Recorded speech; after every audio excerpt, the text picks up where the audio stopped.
ಇದೆಲ್ಲ ಸಮಸ್ಯೆಗಳು ನಾವು ಕೂಡ ನೋಡ್ತಾ ಇದ್ದು ಮತ್ತು ನಮ್ಮ ಹಂತದಲ್ಲೂ ಕೂಡ ನಾವು ಪೊಲೀಸ್ ಇಲಾಖೆಯವ್ರಿಗೆ ಇವರಿಗೆಲ್ಲ ಹೇಳ್ತಾ ಇದ್ದು ಈ ಏನು ಬಿಟ್ಟೋಗಿರುವಂಥ ವಾಹನಗಳು ರಸ್ತೆಗಳಲ್ಲಿ ವಾರಗಟ್ಟಲೆ ತಿಂಗಳುಗಟ್ಟಲೆ ವರ್ಷಾನುಗಟ್ಟಲೆ ಬಿಟ್ಟೋಗಿರುವಂಥದ್ದು ಅದು ತೆರವುಗೊಳಿಸ್ಬೇಕು. ಅಂದರೆ ಎಲ್ಲಿಗೆ ತೊಗೊಂಡೋಗ್ಬೇಕು, ಅದಕ್ಕೆ ಪ್ರೊಸೀಜರ್ ಏನು ಮತ್ತು ಅದಕ್ಕೆ ಒಂದು ರೀತಿಯ ಕಾರ್ಯಾಚರಣೆ ಮಾಡ್ತಕ್ಕಂಥದ್ದಕ್ಕೆ ಸ್ಪಷ್ಟವಾದಂಥ ಮಾರ್ಗಸೂಚಿಗಳು ಇರಲಿಲ್ಲ. ಇವತ್ತು ನಮ್ಮ ಕೃಷ್ಣ ಬೈರೇಗೌಡರು ಬೆಂಗಳೂರಿನ ಉಸ್ತುವಾರಿ ಸಚಿವರಾದ ನಂತರ, ಇಲಾಖೆಯ ಸಚಿವರಾದ ನಂತರ ಇವತ್ತು ಈ ಒಂದು ವಿಷಯಗಳ ಬಗ್ಗೆ ಅಂದರೆ ಸಾರ್ವಜನಿಕರಿಗೆ, ಪಾದಚಾರಿಗಳಿಗೆ, ಸ್ವಚ್ಛತೆ ಬಗ್ಗೆ ಎಲ್ಲದ್ರ ಬಗ್ಗೆ ಗಮನ ಕೊಡ್ತಾ ಇದ್ದಾರೆ. ಇವೆಲ್ಲ ದೊಡ್ಡ ದೊಡ್ಡ ವಿಚಾರಗಳಂತ ಕೆಲವರು ಅನಿಸದೇ ಇರ್ಬೋದು, ಆದರೆ ಇದು ಭಾಳ ಮುಖ್ಯವಾದಂಥ ವಿಷಯ.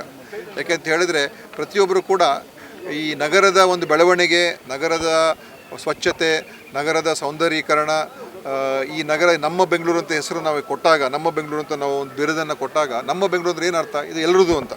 ನಮ್ಮ ಪಾಲುಗಾರಿಕೆಯೂ ಇದೆ, ನಮ್ಮ ಜವಾಬ್ದಾರಿನೂ ಕೂಡ ಇದೆ, ನಮ್ಮ ಹೊಣೆಗಾರಿಕೆ ಕೂಡ ಇದೆ. ಅದರಿಂದ ಸಾರ್ವಜನಿಕರು ಇವತ್ತು ಸಹಕಾರ ನೀಡಬೇಕು. ಆ ದೃಷ್ಟಿಯಿಂದ ಇವತ್ತು ಈ ಏನು ಬಿಡಾಡಿ ವಾಹನಗಳಿದೆ ಅದನ್ನು ರಸ್ತೆಗಳಿಂದ ಯಾರೂ ಬರ್ದೇ ಹೋದರೆ ಅದನ್ನು ಅಲ್ಲಿಂದ ತೆರವುಗೊಳಿಸಿ ಸ್ಥಳಾಂತರ ಮಾಡಿ ನಂತರ ಅದನ್ನು ಕಾನೂನು ಪ್ರಕಾರ ಹರಾಜು ಮಾಡ್ತಕ್ಕಂಥ ಒಂದು ಕೆಲಸ.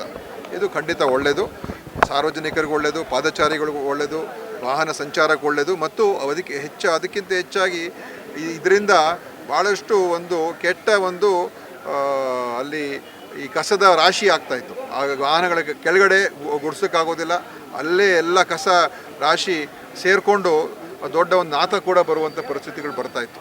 ಆದ್ದರಿಂದ ಇದೆಲ್ಲ ಕೂಡ ಒಂದು ನಗರದ ಹಿತದೃಷ್ಟಿಯಿಂದ ನಮ್ಮ ಸರ್ಕಾರ ಇವತ್ತು ಸನ್ಮಾನ್ಯ ಶಿವಕುಮಾರ್ ಅವರ ನೇತೃತ್ವದಲ್ಲಿ ಮಾಡ್ತಾ ಇದೆ. ಇದನ್ನು ನಾವೆಲ್ಲರೂ ಕೂಡ ಸಹಕಾರ ಕೊಡಬೇಕು. ಏನಾದರೂ ಸಣ್ಣ ಪುಟ್ಟ ಸಮಸ್ಯೆಗಳಾಗ್ಬೋದು, ಇಲ್ಲ ಅಂತ ಹೇಳೋಲ್ಲ. ಆ ಸಮಸ್ಯೆಗಳು ಬಂದಾಗ ನಾವು ಕೂತು ಸ್ಪಂದಿಸ್ತಕ್ಕಂಥದ್ದು, ಮಾನವೀಯತೆ ದೃಷ್ಟಿಯಿಂದ ಏನು ಮಾಡಬೇಕು ಅದನ್ನು ಕೂಡ ನಮ್ಮ ಸರ್ಕಾರ ಮುಕ್ತವಾಗಿ ಮಾಡುತ್ತೆ ಅಂತ ನನ್ನ ವಿಶ್ವಾಸ ಇದೆ.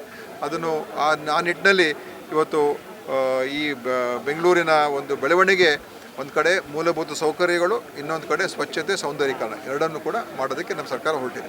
ಕ್ಯಾಬಿನೆಟ್ ಲಿಸ್ಟ್ ದೆಹಲಿ ತಲುಪಿದೆ, ನನಗೆ ಇಲ್ಲ ನೋಡಿ, ಇವಾಗ ಅದೆಲ್ಲ ತೀರ್ಮಾನ ನಮ್ಮ ಪಕ್ಷದ ವರಿಷ್ಠರು ಮಾಡ್ತಾರೆ. ಆ ಕಾರಣದಿಂದ ಅದರ ಬಗ್ಗೆ ನಾನೇನು ಮಾತಾಡ್ತಕ್ಕಂಥದ್ದಕ್ಕೆ ಅವಶ್ಯಕತೆ ಇಲ್ಲ.